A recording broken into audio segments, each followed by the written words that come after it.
Alright guys, in this video I'm going to show you how you can create this 3D folder animation inside of Fusion. Now I'm not going to be showing you the entire thing step by step, but I'll just give you an idea of how I made this. It did took a lot of trial and error. Once you get the idea, then you'll be able to create it with ease.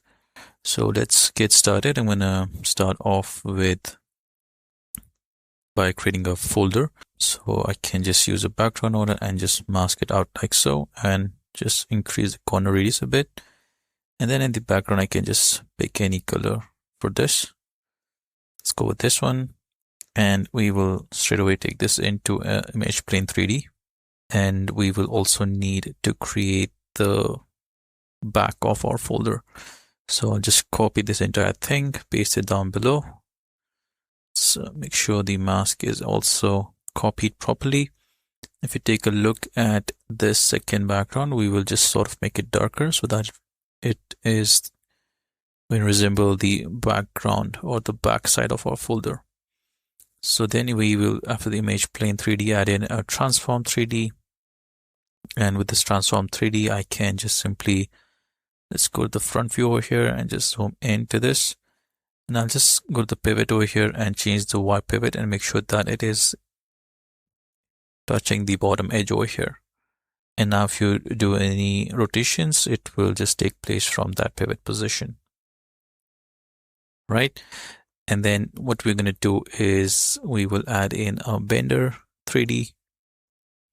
Okay, now if we take a look at this Blender 3D, we can change the amount. And as you can see, it does bend right from the center, like that. But we want to change the center position so that the bottom side is fixed. Then it just bends like this, right? The center, the bottom part is still moving, so we just have to fine tune this a little bit. For now, let's just leave it as it is. Let's go to the image plane 3D and we will increase the subdivisions to 40 so that this is smooth. Otherwise, they're going to look jagged edges in there. We will just copy these two nodes now and paste it down below.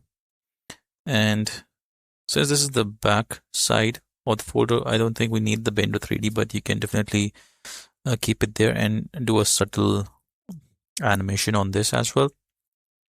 But for now, let's just add in a merge to this, merge 3D, and connect these two together and see what we have over here.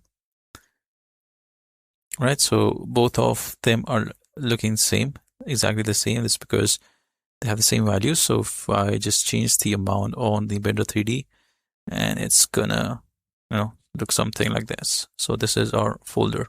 After the merge 3D, we will add in a camera 3D and also a render 3D. Take a look at this render 3D and make sure this is hardware render.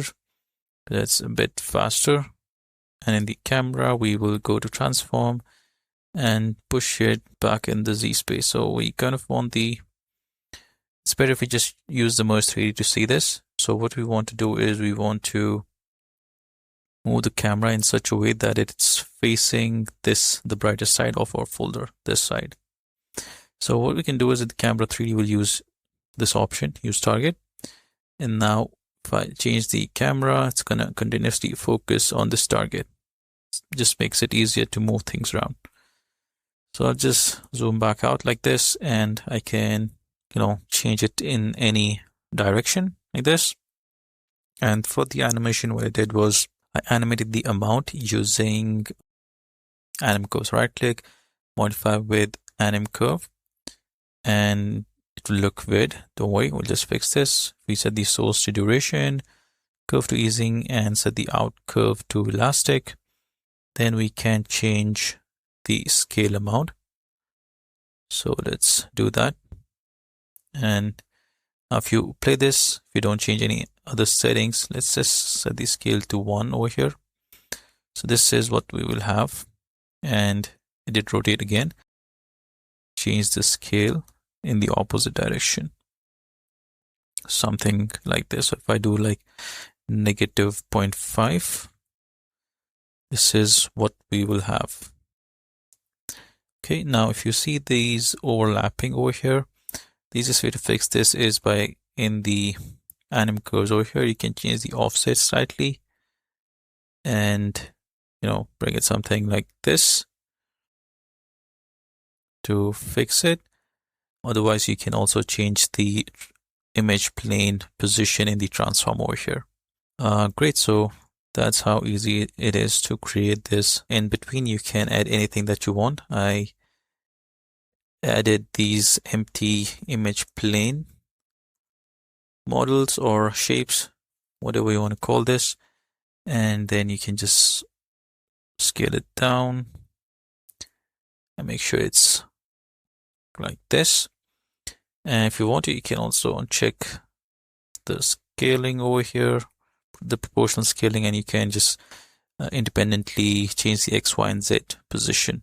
And yeah, it does look like this because we need to fix this. So yeah, instead of doing this in the Blender over here, I would suggest you to, let's just reset this. Suggest you to change the image plane 3D over here. Let's go to the transform and just bring it forward to negative 0.002.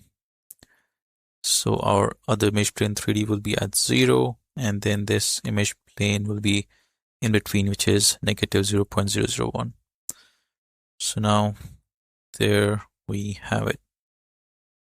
All right, so if you want to speed up the animation, go to the Blender 3D over here and set the time scale to 2, and the animation will be faster. I guess that is pretty much it. And then you can add some cursors as well, add an FBX shape of a cursor, or you can just create your own. So for a cursor, you can also use a S star. But take a look at this, and I want only 3 sides to this, and rest of the settings should be fine. And then I can just extrude this as well, extrude 3D. Take a look at this, extrude it, and then let's turn on the lighting and the shadows, change the bevel depth and width. Yeah, and then you can merge this with the merge over here. Take a look at this, and of course you need to then add in a transform 3D to this, and can scale it down and change the position and animate it however you want. So yeah, animation will take quite a bit of time. So yeah, again, you can use anim curves as well for the animation, or you can do that manually as well. And yeah, finally you can, after render 3D, you can add in an ambient occlusion. Click on add, and we have to go to the camera over here, connect that to the ambient occlusion, and then in the camera controls, you might have seen me do this in my previous videos. Actually, I had to go to render 3D over here, output channel, select Z, and select normal as well. I think that should be it. So if I take a look at this ambient occlusion, this is how it's going to look. You can switch back to color mode, and you can sort of change the settings over here and kind of get some shadows into our scene. This is like without using any kind of lighting and all that stuff. To brighten up the whole scene, we will add in an ambient light. Let's go render 3D and enable lighting and shadows.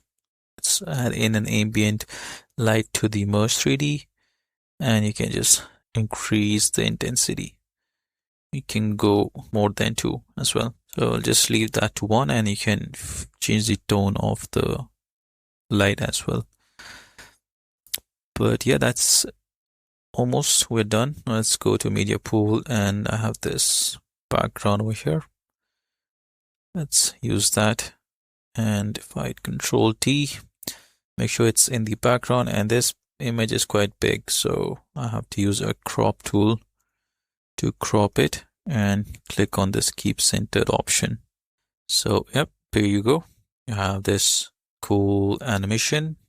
That's how you can create this. And yeah, it's all about tweaking the keyframes, the animation, and that's how I was able to create this 3D folder animation.